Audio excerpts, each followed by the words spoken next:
Hello दोस्तों, मैं हूं अमरदीप सिंह। आप सभी का स्वागत करता हूं अपने यूट्यूब चैनल सीजीपीएससी नॉलेज में।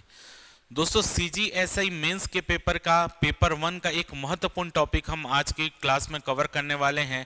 जो पेपर 1 आपका लैंग्वेज का है मेंस का, जिसमें हिंदी और इंग्लिश का पार्ट है, उसमें आज हम हिंदी का एक महत्वपूर्ण टॉपिक कवर करेंगे जो कि है काव्य और उसके प्रकार। और ये टॉपिक आपके सीजीएसआई मेंस के लिए इतना ज़्यादा इंपॉर्टेंट है कि आप समझिए कि पिछले बार जब सीजीएसआई मेंस का पेपर हुआ था तो इस टॉपिक से लगभग 7 क्वेश्चन आपके पेपर में आए थे।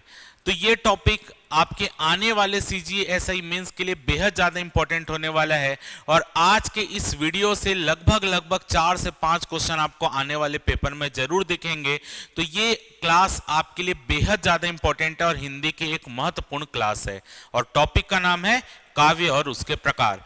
तो अगर आपको ये वीडियो अच्छा लगे तो वीडियो को जरूर लाइक कीजिएगा। चैनल में अगर नए आए होंगे तो चैनल को जरूर सब्सक्राइब कर दीजिएगा और वीडियो को ज़्यादा से ज़्यादा अपने दोस्तों में शेयर कीजिएगा। हमारा लगातार सीजीएसआई मेंस के लिए क्लासेस चल रहा है जो कि यूट्यूब में आप देख रहे हैं।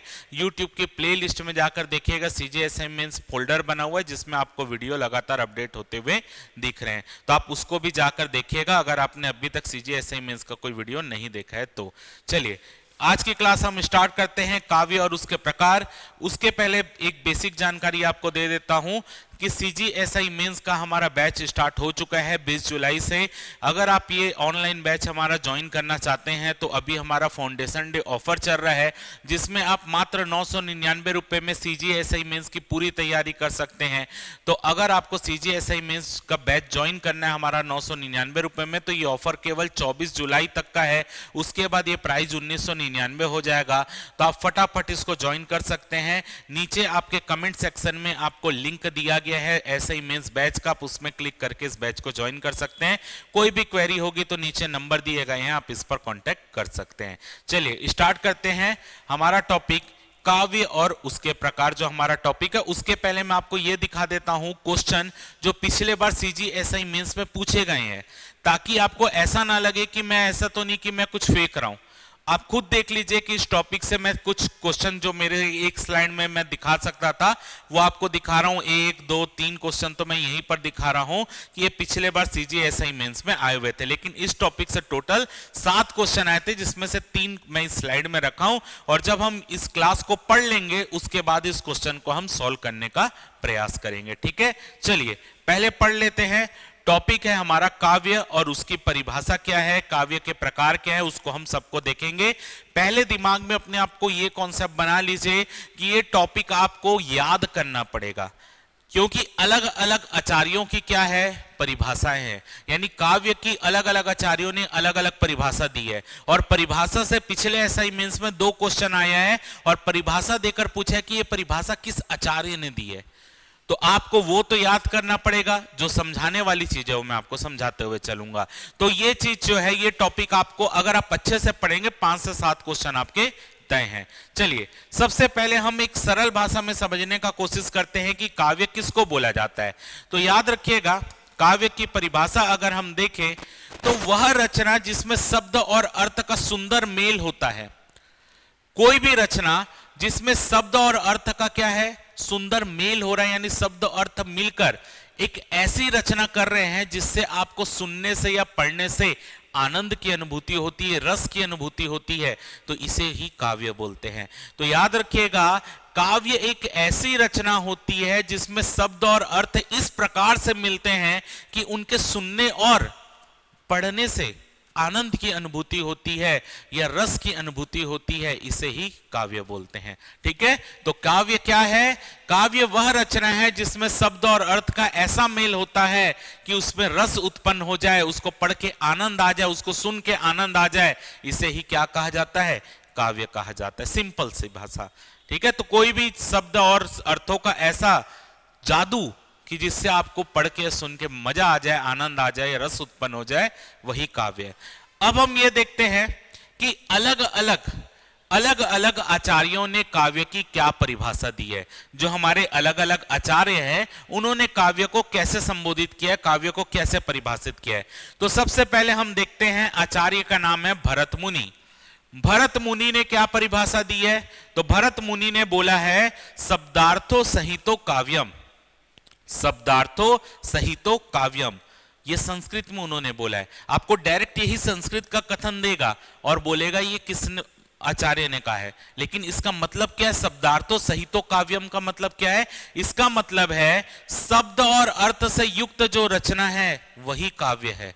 यानी शब्द और अर्थों से मिलकर जो रचना बनाई जाती है उसे ही क्या कहा है इन्होंने? काव्य कहा है। तो ये वाली बात भरत मुनि ने कहां पे कहा है? इन्होंने अपनी रचना नाट्य शास्त्र में कहा है। तो भरत मुनि ने अपनी रचना नाट्य शास्त्र में काव्य की क्या परिभाषा दी है? शब्दार्थो सहितो काव्यम, यानी शब्द और अर्थ से युक्त जो रचना है वही काव्य है। ये हो गया भरत मुनि के बारे में। इसके बाद देखते हैं सेकंड आचार्य का नाम है भामह। भामा ने भी सेम कहा है शब्दार्थो सहितो काव्यम। भामा ने भी सेम कहा है शब्दार्थो सहितो काव्यम, यानी शब्द और अर्थ से युक्त रचना ही काव्य है। लेकिन भामा ने कौन सी अपनी रचना में इसको कहा है? काव्यालंकार। ये रचना का नाम जरूर याद रखिएगा, आपको पूछ सकता है भरत मुनि की रचना का नाम क्या है? नाट्य शास्त्र। भामा की रचना का नाम क्या है? काव्यालंकार। तो डायरेक्ट आपको रचना का नाम भी पेपर में पूछ सकता है। अगला हम देखते हैं दंडी। आचार्य का नाम क्या है? दंडी। दंडी ने क्या कहा है? शरीरे तावद गुणो 10 विकल्पाद काव्यम। याद रखिएगा, शरीरे तावद गुण 2 विकल्पाद काव्यम। मतलब क्या है इसका? जिस रचना के शरीर यानी शब्द अर्थ में गुण और दोष का विचार हो वही काव्य है। यानी जिस रचना के शरीर यानी शब्द शरीर में शब्द अर्थ में गुण और दोष का विचार होता है वही काव्य है। ये तो रटना ही आपको पड़ेगा कि किसने क्या कहा है, तो ये आपको चीज याद रखना है। तो शरीरे तावत गुण दोष विकल्पात काव्यम ये कहा है दंडी ने, लेकिन दंडी ने इस बात को किस रचना में कहा है? तो दंडी की रचना का नाम है काव्यदर्श। याद रखिएगा, पेपर में पूछ सकता है दंडी की रचना का नाम क्या है? तो काव्यदर्श है, जिसमें उन्होंने इस बात को कहा है। अगला देखते हैं, अगला है वामन। आचार्य का नाम क्या है? वामन। वामन ने क्या कहा है? रीति काव्यस्य आत्मा। रीति ही काव्यस्य आत्मा। इसका मतलब क्या होता है? रीति, रीति यानी शैली काव्य की आत्मा है। रीति यानी शैली ही काव्य की आत्मा है, वही काव्य का मूल है। तो रीति का मतलब क्या है? यहाँ पे रस छंद अलंकार, यही क्या है? काव्य की आत्मा है। रीति यानी शैली, शैली आप किस तरीके से काव्य को बोलते हैं, रचना को बताते हैं। तो रचना में जितना रस छंद अलंकार होगा रचना उतनी ही बेहतर होती है, उतना ही आपको पढ़ के अच्छा लगेगा। तो रीति से क्या है? रीति काव्य की ही आत्मा है और वही काव्य का मूल है। तो रीति काव्य की आत्मा है, ये बात किसने कही है? वामन ने कही है। जो आचार्य का नाम है वो क्या है? वामन है। तो ये बात किसमें कही है उन्होंने? उनकी रचना का नाम क्या है? वामन की रचना का नाम काव्यालंकार सूत्रवृत्ति। काव्यालंकार सूत्रवृत्ति। जबकि काव्यालंकार रचना का नाम है भामा का, जबकि वामन की रचना का नाम है काव्यालंकार सूत्रवृत्ति। चलिए अगला देखते हैं आनंदवर्धन। आनंदवर्धन ने क्या कहा है? काव्यस्य आत्मा ध्वनि। आनंदवर्धन ने क्या कहा है? काव्यस्य आत्मा ध्वनि। मतलब ध्वनि काव्य की आत्मा है, ध्वनि से ही काव्य की सुंदरता होती है। ध्वनि ही क्या है? काव्य की आत्मा है और ध्वनि से ही काव्य की सुंदरता होती है। ये किसने कहा है? ये कहा है आनंदवर्धन ने। और उनकी रचना का नाम क्या है? उनकी रचना का नाम है ध्वन्यालोक। ये नोट करते हुए चलिएगा, रचना का नाम कभी भी पेपर में आ सकता है। आनंदवर्धन की रचना का नाम है ध्वन्यालोक। चलिए अगला है मम्मट। आचार्य मम्मट। आचार्य मम्मट ने क्या कहा है? तद दोषो शब्दार्थो साकी काव्यम। तद दोषो शब्दार्थो साकी काव्यम। इसका मतलब क्या है? जिसमें शब्द और अर्थ दोष रहित होकर साथ साथ हो वही काव्य है। जिसमें शब्द और अर्थ दोष रहित होकर साथ साथ हो उसे ही काव्य कहा गया है। तो एक जगह आपको पूरा ये समअप करके दिया जा रहा है ताकि आपको एक जगह अच्छे से चीजें मिल पाए। तो मम्मट की रचना का नाम क्या है? मम्मट की रचना का नाम है काव्य प्रकाश। आचार्य मम्मट की रचना का नाम क्या है? काव्य प्रकाश है।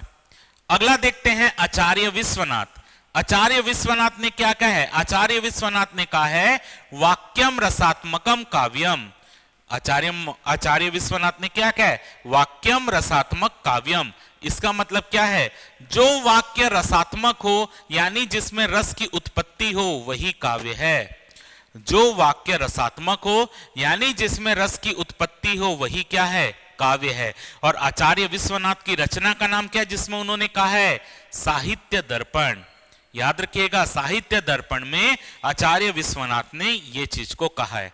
ठीक है, तो हमने यहां पर भरत मुनि, भामा, दंडी, वामन, आनंद वर्मन, मम्मट और विश्वनाथ इन आचार्यों की परिभाषा देखिए कि उन्होंने काव्य के बारे में क्या कहा है।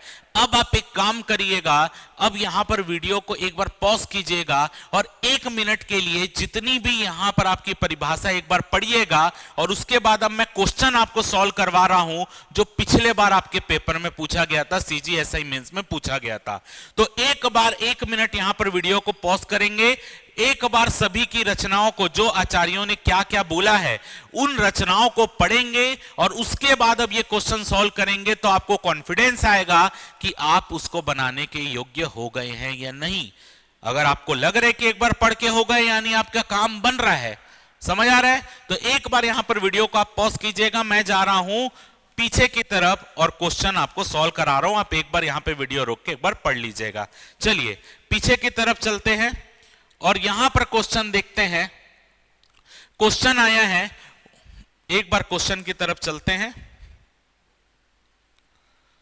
और क्वेश्चन यहां पर क्या आया है? क्वेश्चन आया है वाक्यम रसात्मक काव्यम। यह परिभाषा किसने दी है? वाक्यम रसात्मक काव्यम, यह परिभाषा किसने दी है? भामा द्वारा, विश्वनाथ द्वारा, मम्मट द्वारा या अभिनव गुप्त द्वारा? यह परिभाषा किसने दी है? वाक्यम रसात्मक काव्यम। तो अभी आपने पढ़ा वाक्यम रसात्मक काव्यम किसने कहा है? आचार्य विश्वनाथ ने कहा है। वाक्यम रसात्मक काव्यम ये परिभाषा किसने दी है? आचार्य विश्वनाथ ने दी है। ये आपके पिछले बार का एसआई मेंस का क्वेश्चन है। और क्वेश्चन देखते हैं, रीतिरात्मा काव्यस्य, यह उक्ति किस आचार्य की है? रीतिरात्मा काव्यस्य, यह उक्ति किस आचार्य की है? आनंदवर्धन, कुंतक, वामन या छिमेंद्र, किस आचार्य की युक्ति है? तो अभी हमने पढ़ा ये आचार्य वामन की उक्ति है कि आचार्य वामन ने कहा था। देखिए बस उसको क्या किया, उसने थोड़ा सा पलट के दे दिया। अभी हमने पढ़ा आचार्य वामन ने क्या कहा है? रीति काव्य से आत्मा, यानी रीति काव्य की आत्मा है। यही बात को देखिए यहां पर थोड़ा सा घुमा के दे दिया। रीति काव्य से आत्मा को उसने क्या लिख कर दे दिया? रीतिरात्मा काव्य से, यानी रीति प्लस आत्मा को रीतिरात्मा लिख दिया। बाकी बात तो वही है, देखिए रीति काव्य से आत्मा और यहां पर क्या लिख दिया? रीतिरात्मा काव्यस्य, यानी रीति ही काव्य की आत्मा है। किसने कहा है? आचार्य वामन ने कहा है। तो देखिए 2 क्वेश्चन आपका परिभाषा से डायरेक्ट पूछा गया और जितने आचार्य की महत्वपूर्ण परिभाषा थी उसको मैंने यहां पर कवर करने का प्रयास किया। ठीक है, चलिए आगे बढ़ते हैं। अब हम देखते हैं काव्य के प्रकार। थोड़ा सा इसको मैं बड़ा कर रहा हूं। काव्य के प्रकार देखते हैं कि काव्य कितने प्रकार के होते हैं। अब इसमें किस टाइप का क्वेश्चन बनता है? तो काव्य के प्रकार पूछेगा और उस प्रकार से संबंधित कौन कौन से लेखक या कवि रहे हैं उनके बारे में आपसे पूछेगा। तो याद रखिएगा काव्य को हम 2 प्रकार से बांट सकते हैं। एक है रचना के आधार पर काव्य के प्रकार और दूसरा है विषय के आधार पर काव्य के प्रकार। यानी रचना के आधार पर कौन कौन से काव्य हो सकते हैं और विषय के आधार पर काव्य को बांटा जा सकता है। तो सबसे पहले हम देखते हैं कि रचना के आधार पर काव्य को कितने भाग में बांटा जा सकता है। तो रचना के आधार पर काव्य को 2 भागों में बांट सकते हैं, पद्य काव्य और दूसरा गद्य काव्य। रचना के आधार पर काव्य 2 प्रकार के होते हैं, पद्य काव्य और गद्य काव्य। अब ये पद्य काव्य क्या होता है? ऐसी काव्य रचना जिसमें छंदों का प्रयोग हुआ है, जिसमें लय है, तुक है। ऐसी कोई भी काव्य रचना जिसमें छंदों का प्रयोग हुआ है, जिसमें एक लय होता है, जिसमें गति होती है, जिसमें यति होती है, जिसमें तुक होता है। जब आप छंद के प्रकार पढ़ेंगे, छंद क्या होता है, तो छंद के गुण में आप ये सब पढ़ेंगे, यति, गति, तुक, ये सब आप उसमें पढ़ते हैं। तो ऐसी कोई भी रचना जिसमें छंद का प्रयोग होता है, जिसमें यति, गति, ये सब के लक्षण दिखाई देते हैं, वो सभी काव्य कैसे होते हैं? पद्य होते हैं। यानी ऐसी काव्य रचना जिसमें छंदों का प्रयोग होता है, जिसमें यति, गति, ये सब गुण पाए जाते हैं, ऐसी काव्य रचना को पद्य कहते हैं। गद्य किसे कहते हैं? ऐसी काव्य रचना जिसमें छंदों का प्रयोग नहीं होता। तो ऐसी कोई भी काव्य रचना जिसमें छंदों का प्रयोग नहीं होता, ऐसी काव्य रचना कहलाती है गद्य काव्य। समझ आ गया? तो पद्य और गद्य रचना के आधार पर काव्य कितने प्रकार के होते हैं? रचना के आधार पर काव्य दो प्रकार के होते हैं, पद्य काव्य और गद्य काव्य। पद्यांश, हम पद्यांश पढ़ते हैं, गद्यांश पढ़ते हैं ना, वैसे पद्य क्या है? वही चीज तो है। पद्य में आपकी क्या होगी? पद्य में आपके छंदों का प्रयोग होगा, गद्य में छंदों का प्रयोग नहीं होगा, यही है। तो पद्य काव्य के प्रमुख कवि कौन कौन से हैं? तो पद्य काव्य के प्रमुख कवि है तुलसीदास, सूरदास, मलिक मोहम्मद जैसी, मैथिली शरण गुप्त, बिहारी, नरसिंह मेहता। नरसिंह मेहता, ये सब कौन है? ये आपके पद्य काव्य के प्रमुख कवि है। ऐसा पूछता है पद्य काव्य के प्रमुख कवि कौन है, तो ये आपको कवियों के जो प्रमुख कवि उनके नाम पे याद रखने पड़ेंगे। गद्य काव्य के प्रमुख कवि कौन है? भारतेंदु हरिश्चंद्र है, बालकृष्ण भट्ट है, प्रताप नारायण मिश्र है, मुंशी प्रेमचंद है। तो ये सब क्या है? ये गद्य काव्य के प्रमुख कवि है। और प्रमुख कुछ कुछ रचनाएं भी दी गई है, जैसे रामचरितमानस पद्य काव्य है, मेघदूत, गीता गोविंद, पद्मावत, साकेत, सतसई। तो ये आपके लिए, ये बाद में इसका एक कॉलम मैं और क्लास में पढ़ाऊंगा कि कौन सी किसकी रचना है, तो वहां पर रचनाकार और साहित्यकार जो भी हैं उनको एक कॉलम में हम एक जगह पढ़ लेंगे, ठीक है, ताकि आपको अच्छे से याद हो। तो यहां पर केवल यहां पर प्रमुख काव्य और उसके कवियों के नाम आपको पढ़ना है, ये आपको ध्यान रखना है, ठीक। अब हम देखते हैं, ये तो हो गया रचना के आधार पर काव्य के प्रकार की गद्य काव्य और पद्य काव्य होता है। अब हम देखते हैं विषय के आधार पर काव्य के प्रकार, कि विषय के आधार पर काव्य के जो प्रकार हैं, अब हम उसको देखते हैं। तो विषय के आधार पर काव्य के प्रकार में सबसे पहला आता है वस्तु प्रधान काव्य। विषय के आधार पर काव्य के प्रकार में सबसे पहला प्रकार है वस्तु प्रधान काव्य। तो वस्तु प्रधान काव्य क्या होता है? जिस काव्य में वस्तु, कथा, घटना, विषय वस्तु का वर्णन प्रमुख हो, यानी ऐसा काव्य जिसमें पर्टिकुलर किसी एक विषय वस्तु का उल्लेख या वर्णन अच्छे तरीके से किया गया हो। किसी काव्य में वस्तु, कोई कथा का, किसी विशेष वस्तु का, किसी विशेष विषय का वर्णन अच्छे से किया जाता है, उसे कहते हैं वस्तु प्रधान काव्य। और वस्तु प्रधान काव्य के जो प्रमुख कवि हैं वो है तुलसीदास, वाल्मीकि, वेदव्यास, जयशंकर प्रसाद और चंद्र बरदाई। तुलसीदास, वाल्मीकि, वेदव्यास, जयशंकर प्रसाद और चंद्र बरदाई, ये आपके वस्तु प्रधान काव्य के प्रसिद्ध कवि है। अब एक कवि एक से ज्यादा चीजों में भी हो सकते हैं, जरूरी नहीं कि वो पर्टिकुलर एक ही में हो, एक से ज्यादा में भी वो कवि प्रसिद्ध हो सकते हैं। अगला है भाव प्रधान वाक्य। तो सीधी सी बात है, ऐसी काव्य रचना जिसमें भाव की प्रधानता हो, करुणा, ये सब की प्रधानता हो। तो ऐसी कोई भी रचना जिसमें पर्टिकुलर कवि अपनी भावनाओं को लिखता है, याद रखिएगा, ऐसी कोई भी रचना जिसमें कवि अपनी भावनाओं को लिखता है, भावनाओं को प्रदर्शित करता है, ऐसी काव्य रचना को भाव प्रधान वाक्य या भाव प्रधान काव्य कहते हैं, ठीक है। तो इसके प्रमुख कवि हैं सूरदास, मीराबाई, तुलसीदास, कबीर, रसखान। सूरदास, मीराबाई, तुलसीदास, कबीर और रसखान इस भाव प्रधान काव्य के प्रमुख कवि हैं। अगला है रीति प्रधान काव्य। रीति प्रधान काव्य ऐसा काव्य जिसमें छंद, अलंकार और रस का बहुत बेहतरीन तरीके से प्रयोग किया गया हो, भर भर के प्रयोग किया गया हो। ऐसी काव्य रचना जिसमें रीति, अलंकार, उसकी शैली, उसके में रस, उसमें आपके अलंकार का, छंदों का बेहतरीन तरीके से प्रयोग किया गया हो, तो ऐसी काव्य रचना को रीति प्रधान काव्य के रूप में जाना जाता है। और इसके जो प्रमुख कवि हैं वो है बिहारी, केशवदास, मतीराम, भिखारीदास और देव। बिहारी, केशवदास, मतीराम, भिखारीदास और देव। ये याद रखिएगा, ये पिछले बार सीजीएसआई मेंस का क्वेश्चन था।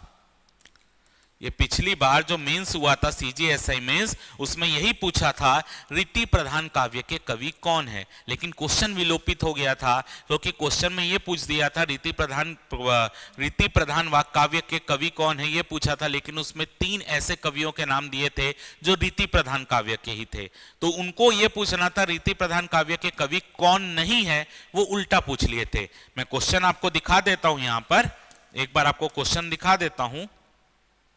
देखिए क्वेश्चन पूछा था रीति युक्त काव्य धारा के कवि हैं केशवदास, मतीराम, बिहारी, घनानंद। तो केशवदास, मतीराम, बिहारी ये तीनों ही रीति युक्त काव्य के कवि हैं। घनानंद जो है ये श्रृंगार युक्त काव्य के कवि हैं। तो ये आंसर डी घनानंद होना था, लेकिन क्योंकि क्वेश्चन में ये पूछा है रीति युक्त काव्य धारा के कवि कौन नहीं है पूछता, तब घनानंद आंसर होता। लेकिन कौन कवि है पूछा है तो केशवदास भी कवि थे रीति युक्त काव्य के, मतीराम भी थे, बिहारी भी थे, इसलिए ये क्वेश्चन विलोपित हो गया। तो अभी अगर हम देखेंगे यहां पर, तो अभी अगर आप यहां पर देखिए तो रीति प्रधान काव्य, तो रीति प्रधान काव्य में अगर आप कवियों के नाम पढ़ रहे हैं तो रीति प्रधान काव्य में भी अगर आप कवियों के नाम यहां पर देखें तो बिहारी भी हैं, केशवदास भी हैं, मतीराम भी है, भिखारी दास देव है। जबकि घनानंद अगर आप देखेंगे तो घनानंद जो है ये श्रृंगार प्रधान काव्य के कवि हैं। ठीक है, अगला देखते हैं भक्ति प्रधान काव्य, जिस काव्य में भक्ति भाव का वर्णन किया गया हो, यानी अपनी भक्ति को प्रकट किया गया हो, तो वो आपका भक्ति प्रधान काव्य होते हैं। इसके कवि कौन है? तुलसीदास है, सूरदास है, मीराबाई है, नाभादास है, हरिदास स्वामी है। ठीक है, कवियों के नाम यहां पर याद रखिएगा, नोट्स आपको टेलीग्राम में मिल जाएगा, वहां से डाउनलोड कर लीजिएगा। श्रृंगार प्रधान काव्य, जिस काव्य में श्रृंगार रस की प्रधानता हो, प्रेम की प्रधानता हो, तो जिस आपका यहां पर जिस वाक काव्य में श्रृंगार रस भर भर कर हो, वहां पर कौन सा काव्य होगा? श्रृंगार प्रधान काव्य होगा। और श्रृंगार प्रधान काव्य के जो कवि हैं उनका नाम है जयदेव, विद्यापति, बिहारी, घनानंद और पद्माकर। अगला देखते हैं वीर प्रधान काव्य। तो वीर प्रधान काव्य ऐसे काव्य जिसमें वीर रस की प्रधानता हो, शक्ति का प्रदर्शन हो, वीर रस की प्रधानता, वीरता का प्रधानता हो। इसके कवि हैं चंद्र बरदाई, या पृथ्वीराज रासो देखे चंद्र बरदाई, भूषण, प्रताप नारायण मिश्र, सोहनलाल द्विवेदी और सुभद्रा कुमारी चौहान। ये आपके वीर प्रधान काव्य के कवि हैं। फिर है करुण प्रधान काव्य। करुण प्रधान काव्य ऐसा काव्य जिसमें करुण रस की प्रधानता हो, तो करुण रस की प्रधानता है तो करुण प्रधान काव्य है। इसके कवि है तुलसीदास, महादेवी वर्मा, जयशंकर प्रसाद, हरिवंश राय बच्चन, सुमित्रा नंदन पंत। फिर है नीति प्रधान काव्य। नीति प्रधान काव्य ऐसे काव्य जिसमें किसी नीति या उपदेशों का वर्णन हो, ऐसे काव्य जिसमें किसी नीति, उपदेश, जीवन दर्शन, आचरण, सदाचार का उल्लेख हो, वो नीति प्रधान काव्य हैं। और इसके कवि हैं रहीम, बिहारी और हितोपदेश के जो अनुवादक कवि हैं वृंद और भारतेंदु हरिश्चंद्र। तो ये आपका रटना पड़ेगा कि कौन से आपके प्रकार के कौन से कवि हैं, क्योंकि पेपर में आपको कवियों का नाम तो रटना ही पड़ेगा, और रटेंगे नहीं तो आपका नंबर कट जाएगा। तो इसलिए क्योंकि अभी पेपर में समय है तो समय लगाइए और याद कीजिए, रोज एक एक एक एक के याद कर लीजिए, आपको याद हो जाएगा। ठीक है, चलिए आगे बढ़ते हैं अब अगले टॉपिक की तरफ। मतलब अगला जो है कि अब हमने देखा था रचना के आधार पर काव्य दो प्रकार के होते हैं, पद्य काव्य और गद्य काव्य। अब पद्य काव्य भी के भी टाइप होते हैं, तो पद्य काव्य के कौन कौन से टाइप होते हैं वो अब हम यहां पर देख लेते हैं। तो सबसे पहला, अगर हम पद्य काव्य किसको बोलते हैं? ऐसे काव्य जिसमें छंदों की प्रधानता होती, जिसमें छंद होते हैं, उसको पद्य काव्य बोलते हैं। अब पद्य काव्य का सबसे पहला टाइप है महाकाव्य, और पेपर में पूछा जा सकता है महाकाव्य किसको बोलते हैं, खंड काव्य किसको बोलते हैं, चंपू काव्य किसको बोलते हैं, ये पेपर में आ सकता है। तो महाकाव्य क्या है? किसी महान नायक या देवता के जीवन चरित्र का विस्तृत वर्णन करने वाला काव्य महाकाव्य होते हैं। यानी किसी एक पर्टिकुलर देवता, किसी एक पर्टिकुलर आपका बोल सकते हो आप किसी महान नायक, उसके पूरे चरित्र का वर्णन हो, उसके पूरे विस्तृत वर्णन किया गया हो उसके बारे में, तो इसी को बोलते हैं महाकाव्य। जैसे रामचरितमानस में राम जी के पूरा चरित्र का, उनके पूरे परिवार का, उनके बारे में पूरी चीजों का विस्तृत वर्णन किया गया, तो वो क्या है? महाकाव्य है। यानी यहां पर किसी भी महान नायक या देवता के जीवन या चरित्र का क्या किया जाता है? विस्तृत वर्णन किया जाता है, तो इसको महाकाव्य बोलते हैं। खंड काव्य किसको बोलते हैं? खंड काव्य किसी विशेष घटना का विस्तृत वर्णन किया जाए, किसी विशेष घटना का, या किसी विशेष, मान लेते हैं राम जी की राम जी के बारे में पूरा वर्णन कहां किया गया? महाकाव्य। अगर हम रामचरितमानस के अंतर्गत किसी पर्टिकुलर एक विषय को, एक खंड को ही विस्तृत रूप से बताए तो वो खंड काव्य हो गया। यानी अगर पूरे बारे में बता रहे हैं तो महाकाव्य है, उसके जीवन के किसी एक विशेष अंग के बारे में बता रहे, एक विशेष घटना के बारे में बता रहे हैं, तो वो खंड काव्य है। तो खंड काव्य क्या है? किसी एक घटना, प्रसंग या चरित्र विशेष पर आधारित लघु पद्यात्मक काव्य। तो विस्तृत बताया जा रहा है, पूरी चीजों के बारे में बताया जा रहा है उसके, तो महाकाव्य है। उसके पर्टिकुलर जीवन पर एक घटना को बताया जा रहा है, तो वो खंड काव्य है। ठीक है। गीति काव्य क्या होता है? गीति काव्य जिसमें कवि के हृदय की भावनाओं का लयात्मक या संगीतात्मक अभिव्यक्ति होती है। यानी गीति काव्य वो होता है जिसमें जो रचना काव्य होता है वो एक संगीत की तरह, गीत की तरह लिखा जाता है, तो वो गीति काव्य है। मुक्तक काव्य क्या होता है? मुक्तक काव्य होता है ऐसा काव्य जिसमें छंदों का तो प्रयोग हुआ है, लेकिन जो पिछली लाइन में छंद का प्रयोग हुआ है, जो पिछले चरण में छंद का प्रयोग हुआ है, उसके अगले चरण में वो छंद का प्रयोग स्वतंत्र होता है। ऐसा नहीं कि एक ही टाइप के छंद का प्रयोग उसमें लगातार हुआ जा रहा है। तो मुक्तक काव्य में छंद मुक्त होते, छंद मुक्त मतलब छंद स्वतंत्र रूप से चेंज हो सकते हैं। सरल भाषा में बोलूं तो छंद क्या होते हैं? स्वतंत्र रूप से चेंज हो सकते हैं। तो मुक्तक काव्य स्वतंत्र पदों छंदों में लिखी गई रचना जिनका आपस में कोई अनिवार्य संबंध नहीं होता, मतलब छंद भी बदलते रहते हैं उसमें, और उसमें पिछले चीज का अगले चीज से कोई संबंध नहीं होता, वो स्वतंत्र होते हैं। तो ऐसी रचना क्या होती है? मुक्तक काव्य होती है। भक्ति काव्य ईश्वर के प्रति प्रेम भक्ति दिखाने वाला काव्य भक्ति काव्य। श्रृंगार काव्य, श्रृंगार काव्य जिसमें श्रृंगार रस प्रधानता हो, प्रेम और सौंदर्य का वर्णन करने वाले काव्य को श्रृंगार काव्य कहते हैं। अब इसके प्रमुख कवि कौन है? तो महाकाव्य में कालिदास, तुलसीदास, जयशंकर प्रसाद, मैथिली शरण गुप्त, सूर्यकांत त्रिपाठी निराला, ये सब आपके प्रसिद्ध कवि हैं महाकाव्य में।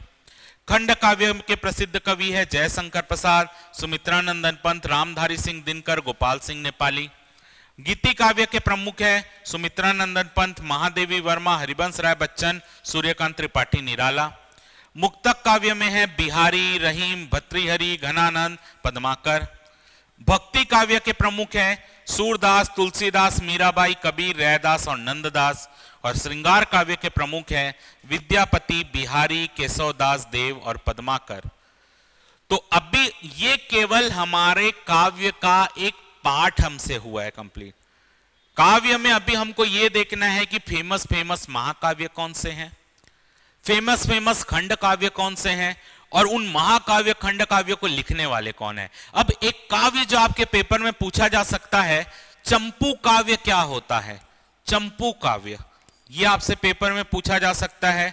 तो देखिए, हमने पढ़ा रचना के आधार पर काव्य दो प्रकार के होते हैं, गद्य काव्य और पद्य काव्य। और जब गद्य और पद्य काव्य एक ही काव्य रचना में प्रयोग हो जाते हैं तो इसी को बोलते हैं चंपू काव्य। यानी पद्य काव्य क्या होता है? जिसमें छंद प्रधान होता है। गद्य काव्य क्या होता है? जिसमें छंद नहीं होता, छंद प्रधान नहीं होता। और चंपू काव्य क्या होता है? जिसमें छंद प्रधान भी होता है और नहीं भी होता, यानी वो गद्य रूप में भी होता है और पद्य रूप में भी होता है, दोनों का मिश्रित होता है। तो गद्य और पद्य काव्य का मिश्रित को क्या बोला जाता है? चंपू काव्य बोला जाता है।